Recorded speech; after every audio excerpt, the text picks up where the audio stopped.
Guys, nilikuwa muda mrefu sijarudi kwenye market kwa ajili ya kufanya hizi technical analysis na kufanya trade, but today I'm try. Leo ndo nimeanza, nimerudi, so tarajia vitu vizuri kutoka kwangu, na so stay tuned kwenye group langu la WhatsApp, and then any confirmation na share pale, na details zote na share pale, na natoa signal bule, kila kitu kiko sawa.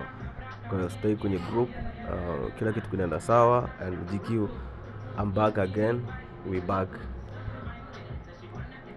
right? So keep enjoy, and hapa free kabisa, technical analysis tunafanya bure, signal tunashare bure for free, no mtu kuambia ulipie hela, no, nothing, just tunashare watu make money and then stay safe, basi hakuna kitu kingine, okay?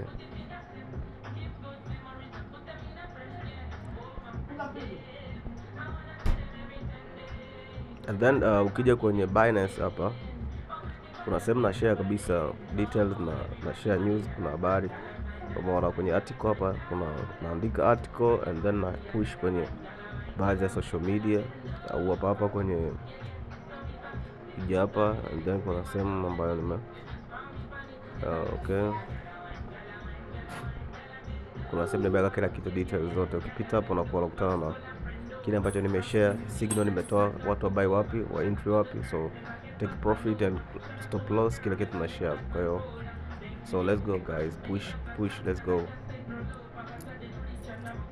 See you guys next time, okay?